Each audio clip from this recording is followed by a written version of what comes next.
আসসালামু আলাইকুম।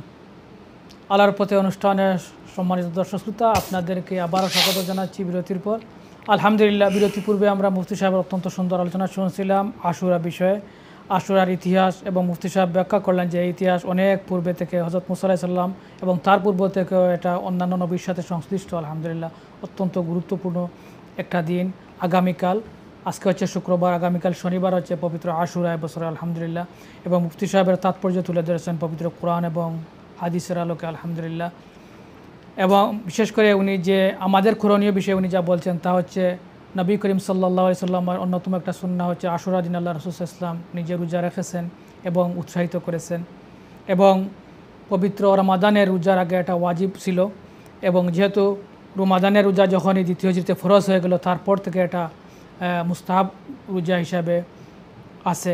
তাই আমরা যারা সামর্থ্যবান, আমরা ইনশাল্লাহ চেষ্টা করব আগামীকাল পবিত্র আশুরা রোজা রাখার।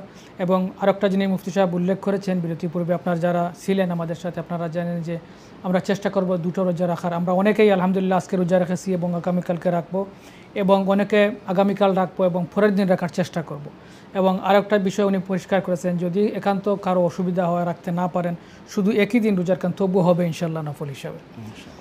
দর্শক শ্রোতা, আমরা আবারও শুনবো ইনশাল্লাহ পবিত্র আশুরা বিষয়ে, এবং এই বিষয়ে অনেক লম্বা ইতিহাস, ইসলামের ইতিহাসের। আমরা আগেও বলেছি যে অন্যান্য অনেক নবীর সাথে সংশ্লিষ্ট। মুফতি সাহেব যদি এ বিষয়ে আরও একটু ইনশাল্লাহ আমাদেরকে শোনান ইনশাল্লাহ। হ্যাঁ, ধন্যবাদ। মোবারকবাদ জানাচ্ছি যারা বিরতির পর আমাদের সাথে সংযুক্ত হয়েছেন, অনুষ্ঠানকে দেখছেন সবাইকে। আমরা আলোচনা করেছি, আলোচনায় দুটি পয়েন্ট আমরা এনেছিলাম যে আশুরার থেকে আমরা আশুরার দিন আসলে, আশুরার আলোচনা আসলে, আশুরার বিষয়টি আসলে দুটি বৃহৎ বিষয় আমাদের সম্মুখে আসে। একটা বিষয় হচ্ছে যে জালিম যে যতই শক্তিশালী হোক তার ধ্বংস অনিবার্য, তার একটা এন্ড আছে। প্রত্যেক জুলুমের, জালিমের একটা শেষ আছে, যে শেষটি যখন হয়ে যায়, যেটা হয়েছে ফেরাউনের অবস্থা। ফেরাউনের অবস্থা, নিজেকে দীর্ঘদিন সে খোদাই দাবি করেছে, সে মানুষকে হত্যা করেছে, বাচ্চাদেরকে হত্যা করেছে, যত কিছুই করেছে, শেষ পর্যন্ত এই আশুরার দিনে তার ধ্বংসগুলা পতন হয়েছে। সেই আশুরার দিন থেকে আমরা আরেকটি শিক্ষা পাই, যে দুটি বিষয় হচ্ছে আসলে আমাদের কাছে আসে। ইসলামের প্রথম যুগ পর্যন্ত, খোলাফায়ে রাশিদিন পর্যন্ত, সাহাবায়ে কেরামের ক্ষমতা পর্যন্ত, তাদের খেলাফত পর্যন্ত এভাবেই আশুরার দিনটি ছিল।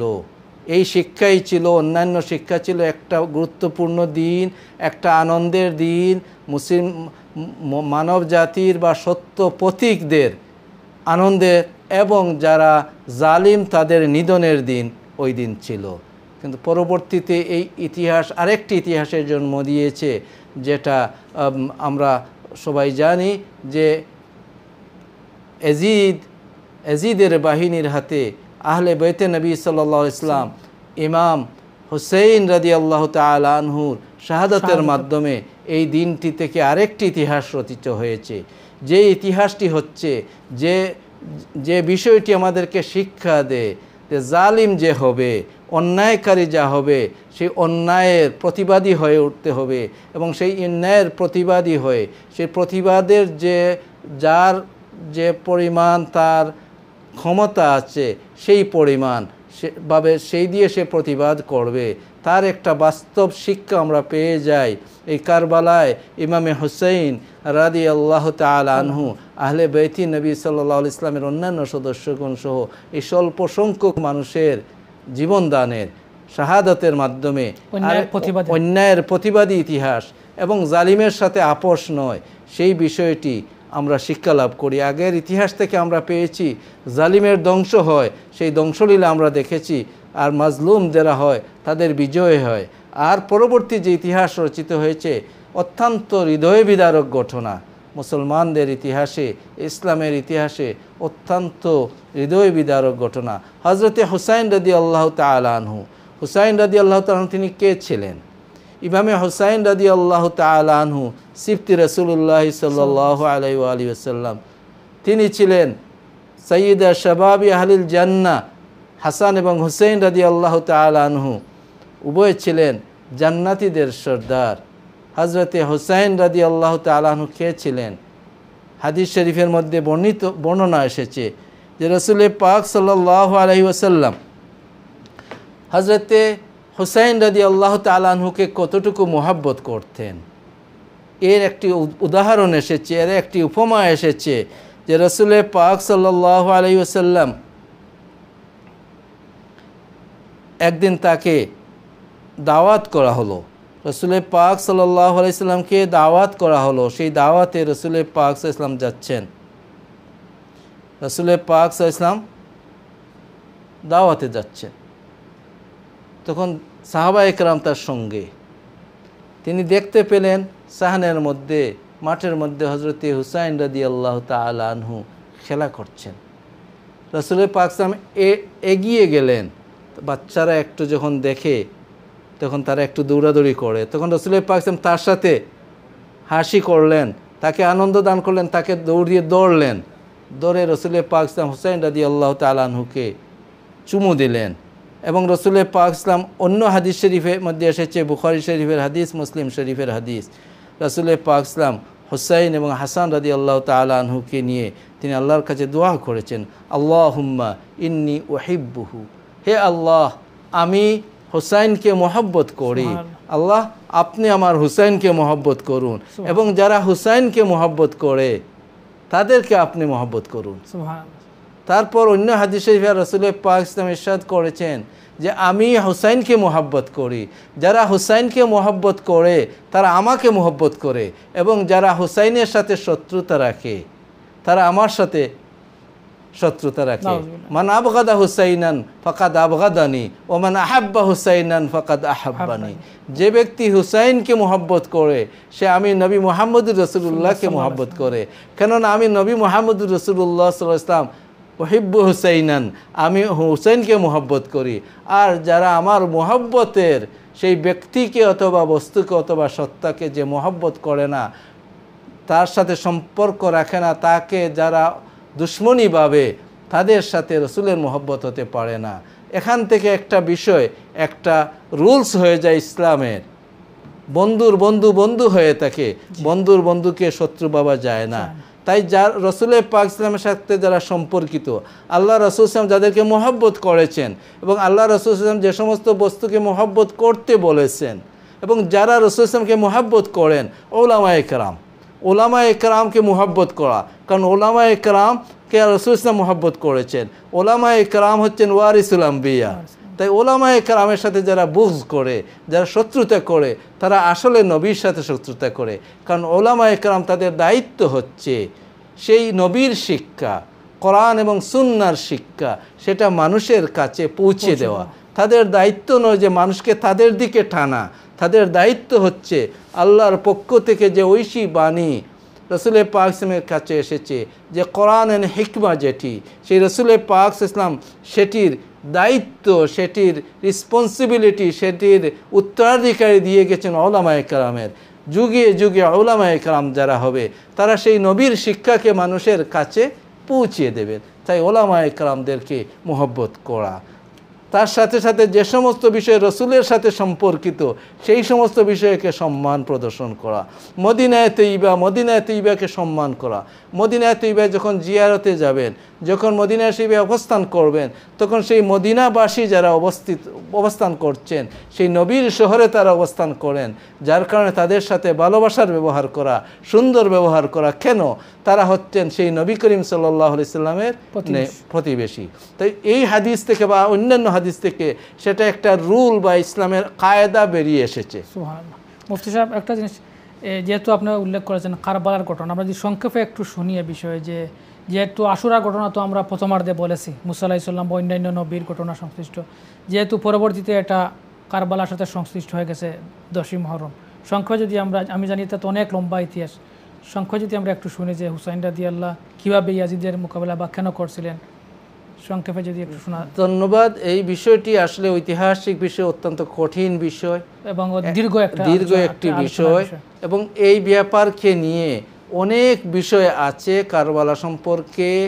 যেভাবে কোনো বিষয় যখন কোনো একটা বিষয় অত্যন্ত গুরুত্বপূর্ণ থাকে, এর অল্টারনেটিভ ওইটাকে ইউজ করে অনেকে ফায়দা নিতে চায়।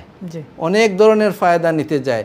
এই কারবালা ঘটনাকে উপলক্ষ করে একদল যারা রাফিজি হয়ে গিয়েছে তারা অধিক মুহাব্বত দেখিয়ে ইমাম হুসাইন রাদিয়াল্লাহু তাআলা আনহুকে, যেটা ইসলামের শরীয়তের দিয়ে, তারা হযরতে আবু বকর সিদ্দিক, হযরতে ওমর অন্যান্য সাহাবায়ে কেরামের সেই সম্মানে তারা আঘাত করছে। এটা নয়, আহলুস সুন্নাহ ওয়াল জামাআহ। তাই কারবালার ঘটনাটি অত্যন্ত হৃদয় বিদারক ঘটনা। সেই ঘটনাটি সবার জানা, আমরা অনেক সময় অনেকভাবে জানি, হয়তো অনেকে সেই ঘটনার সাথে অনেক কিছু অ্যাড করে ফেলেছেন, কিন্তু সেই বিষয়টি অত্যন্ত কঠিন, অত্যন্ত হৃদয় বিদারক।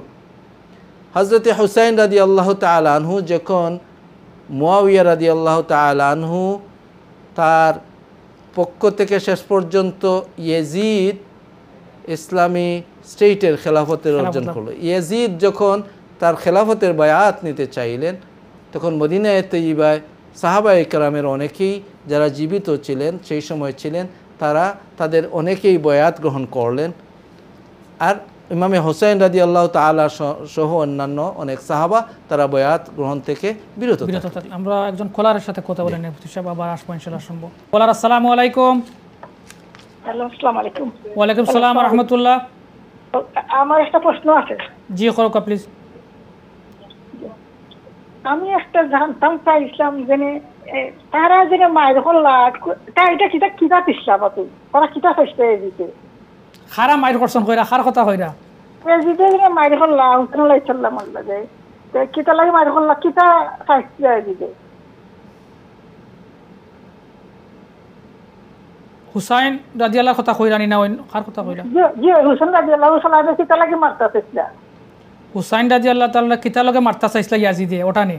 জি জি মারতা চাইছেন না, তান্ডা তো শহীদও করে লিছেন, এটা তো লম্বা মুফতি সাহেব ওটাও কইরা ইনশাআল্লাহ। জি এটা কারণটা কোন ওটাও আরম্ভ করছেন মুফতি সাহেব, এটা তো লম্বা ইতিহাস ইনশাআল্লাহ মুফতি সাহেবের সংক্ষেপে কইবা কম সময়ের মাঝে, কারণ এটা হলো খেলাফতের বিষয়। মুফতি সাহেব আরম্ভ করছেন যে সময় ইয়াজিদ মুয়াবিয়া রাদিয়াল্লাহর ছেলে তাই যখন খেলাফত নিলা, তখন কিছু সংখ্যক মদিনা শরীফের কিছু সংখ্যক সাহাবিয়া বায়াত করছেন, তার আনুগত্য নিছেন, আর কিছু সংখ্যকে তার বিরোধিতা করছেন বিভিন্ন কারণে, অনেক কারণ আছে। এরপরে এই কারবালার ঘটনা ঘটছে। ইনশাআল্লাহ আপনি উনতে তাহকা মুফতি সাহেব আলোচনা করা, আপনার এই বিষয়ে আলোচনা, এই রিলেটেড আপনি প্রশ্ন করছেন, অনেক ধন্যবাদ আপনার। ধন্যবাদ বোন, যিনি জানতে চেয়েছেন। এই বিষয়টি অত্যন্ত গুরুত্বপূর্ণ এবং ঐতিহাসিকভাবে অত্যন্ত দীর্ঘ বিষয়। এই বিষয়টি নিয়ে ইতিহাসেও অনেক ইতিহাস আছে যেটা ফেব্রিকেটেড, অনেকগুলো বিষয় আছে যেটা সঠিক।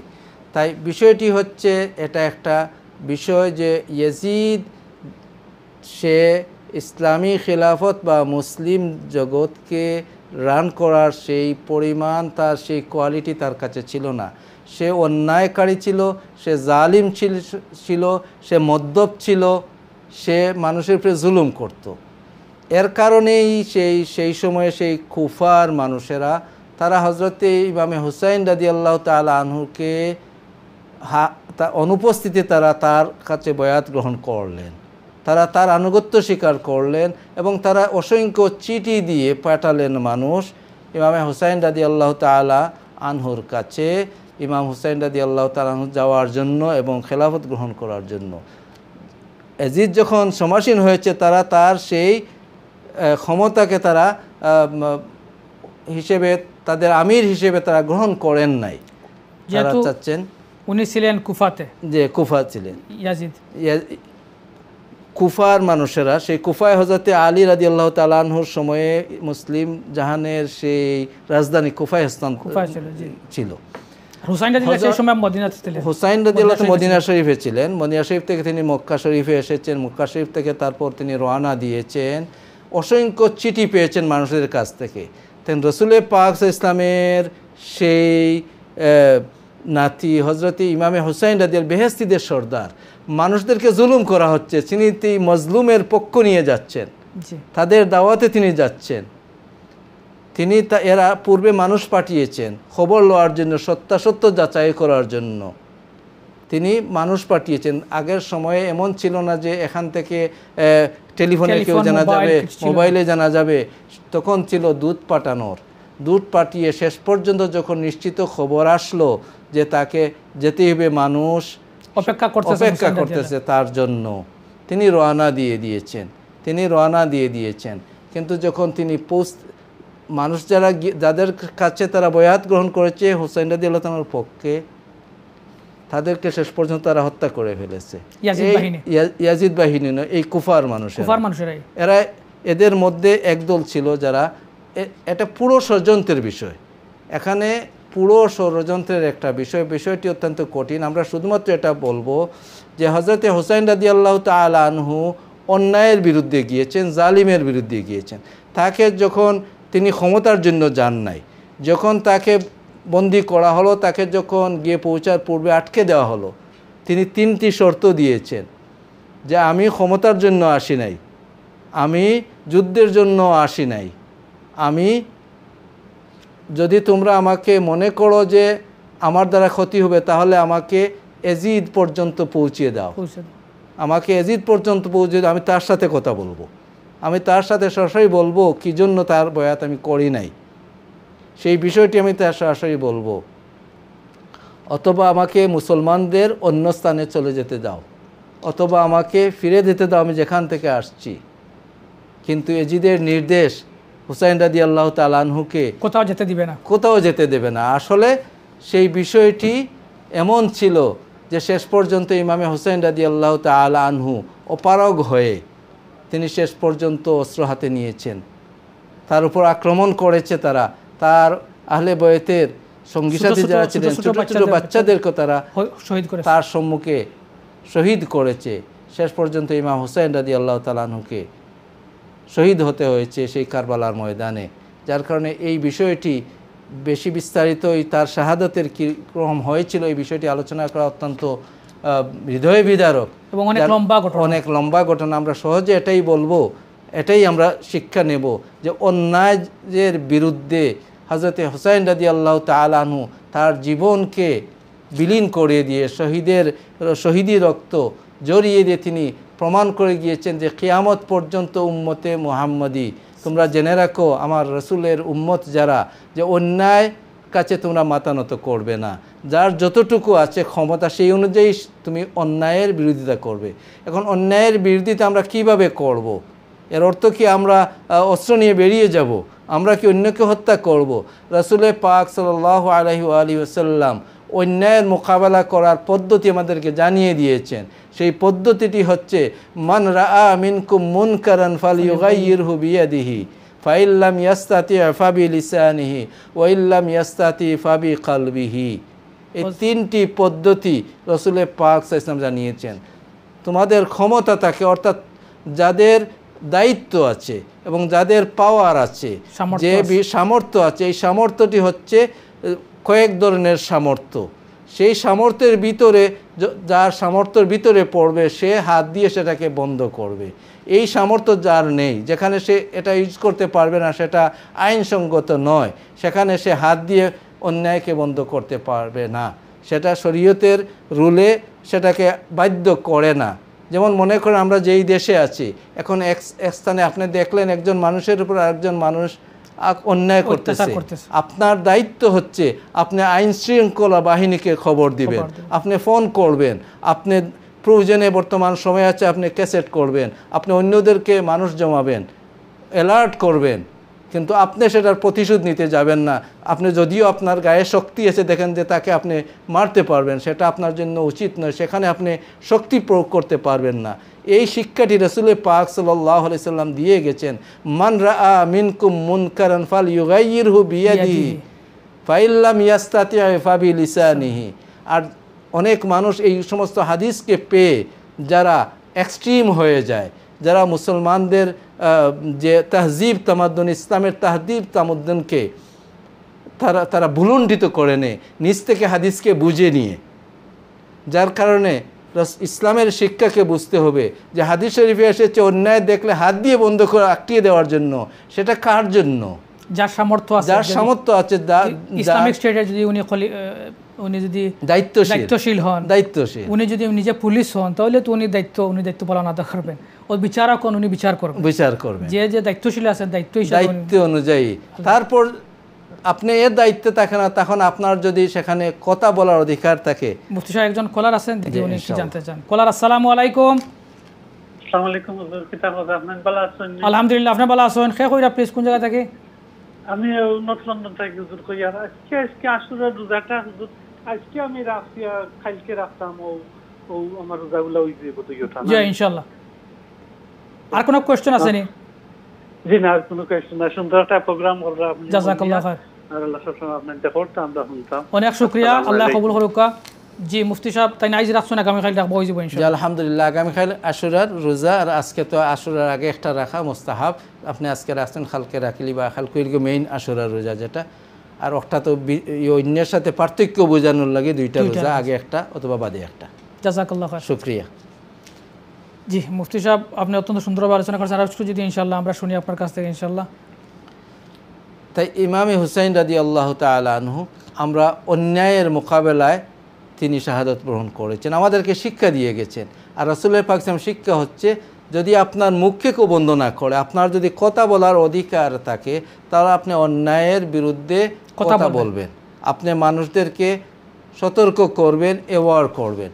এমনও হয় যদি যে কিছু বিষয়ে সেন্সর থাকে, কথা বলা যাচ্ছে না, কথা বলা যাচ্ছে না, দেশের আইনে অথবা সামাজিকভাবে এই কথা সেখানে বলার কারণে উপযুক্ততা নেই, বরং সেটা বললে অন্য সমস্যা, বড় সমস্যা হবে, আপনার পার্সোনালি তো লাইফের থ্রেট হতে পারে। জি, তখন এই বিষয়ে ইসলামী শরিয়া আপনাকে দিয়েছে অন্যায়ের মোকাবেলা আপনি কিভাবে করবেন, অন্তর দিয়ে ফাবি কালবিহি। আর সেটা যদি আপনি অন্তর দিয়েও সেটাকে অপছন্দ করতে না পারেন, সেটা মোকাবেলা না করেন, সেটাকে অপছন্দ না করেন, তাহলে আপনার মধ্যে প্রকৃতপক্ষে ঈমানের অত্যন্ত দুর্বলতা হয়ে যাবে। যালিকা আদাফুল ঈমান। তাই আমরা এই আশুরার শিক্ষাকে গ্রহণ করে অন্যায় যেই করুক, আমাদেরকে এটা বিশ্বাস রাখতে হবে যে অন্যায়কারীর পতন হবে, অন্যায়কারী ধ্বংস হবে 2 দিন আগে অথবা করে। দ্বিতীয়ত বিষয় হচ্ছে যে অন্যায়ের মোকাবেলায় আমরা কথা বলবো, অন্যায় আমরা দেখলে সেই অন্যায়কে উপযুক্ত স্থান, উপযুক্ত পাত্রে আমরা কথা বলবো। সে কথা বলা উপযুক্ত স্থান এবং উপযুক্ত পাত্র ব্যতীত বললে সেটা ইসলামের শিক্ষার সাথে মিল খাবে না। রাসূল সাল্লাল্লাহু আলাইহি ওয়াসাল্লামের শিক্ষা নয় এটা রাসূলের শিক্ষা নয়। আপনি অনেক সময় অনেকটা বিষয় আছে যে বিষয়টি আপনার দৃষ্টিতে অন্যায়, আপনি অন্যায় মনে করছেন, কিন্তু অনেক সিচুয়েশন, এমন অবস্থা, সেখানে সেটার থেকে বড় অন্য বিষয় আরও সমস্যার সৃষ্টি হবে। এমত অবস্থায় সেটা রাসূলের শিক্ষা নয় যে আপনি সমস্যাতে আরও আগুন দিয়ে দেবেন। তাই ইসলাম এসেছে শান্তি প্রতিষ্ঠার জন্য। হযরত ইমাম হুসাইন রাদিয়াল্লাহু তাআলা আনহু, আহলে বাইতে নবী সাল্লাল্লাহু আলাইহি সাল্লাম, আমরা তাদেরকে মহব্বত করব। আমরা এই সময় থেকে 2টি ভাগ হয়ে গেছে মানুষের মধ্যে। এক গুরের ইয়াজিদি মনোভাব, তাদের মহব্বত ইয়াজিদের সাথে, এক দলের মনোভাব ইমামে হুসাইনের সাথে। আবার ইমাম হুসাইন রাদিয়াল্লাহু তাআলা আনহুর এই মহব্বতকে উপলক্ষ করে আরেক দল বাড়িয়ে গিয়েছে, যারা সাহাবায়ে কেরামের সমালোচনায় লেগে যায়, যারা সাহাবায়ে কেরাম, বিশেষভাবে শাইখাইন হযরতে আবু বকর, হযরতে ওমর রাদিয়াল্লাহু তাআলা আনহুমা, তাদের ব্যাপারেও তারা অন্যায় কথা বলে, অসৌজন্যমূলক কথা বলে। এই বিষয়টি আমাদেরকে দৃষ্টিতে রাখতে হবে। এবং আল্লাহ রাব্বুল আলামিন ইমাম হুসাইন রাদিয়াল্লাহু তাআলা আনহু এবং কারবালায় যারা শহীদ হয়েছেন, তাদেরকে আল্লাহ রাব্বুল আলামিন দরজাকে বুলন্দ করে দিন। আমরা এই অনুষ্ঠান থেকে দোয়া করছি। এবং ময়দানে মাহশারে আল্লাহ সুবহানাহু ওয়া তাআলা আমাদেরকে যেন শুহাদায়ে কারবালার সাথী বানান এবং আমাদের অন্তরে আল্লাহর হাবিবের সেই আহলে বাইতের মহব্বত এনায়েত করেন। জাযাকাল্লাহ খাইর। মুফতি সাহেব, অত্যন্ত সুন্দর আলোচনা শুনলাম, আল্লাহ রাব্বুল আলামিন যেন কবুল করেন। দর্শক শ্রোতা, আমরা মুফতি সাহেবের কাছ থেকে পবিত্র আশুরার ফাদিলত সম্পর্কে শুনলাম, গুরুত্ব সম্পর্কে শুনলাম, তার পাশাপাশি আমাদের কোরআনের সম্পর্কে শুনলাম। আল্লাহ রাব্বুল আলামিন যেন আমাদেরকে এই অনুযায়ী আমল করার তৌফিক দান করেন, বিশেষ করে আশুরার রোজা রাখার জন্য তৌফিক দান করেন, এবং এর ফাদাইল যেন আল্লাহ রাব্বুল আলামিন আমাদেরকে দান করেন। আপনাদেরকে আমাদের পরবর্তী প্রোগ্রাম দেখার আহ্বান জানিয়ে আজকের মতো এখানেই শেষ করছি। ধন্যবাদ সবাইকে। আসসালামু আলাইকুম ওয়া রাহমাতুল্লাহি ওয়া বারাকাতুহু।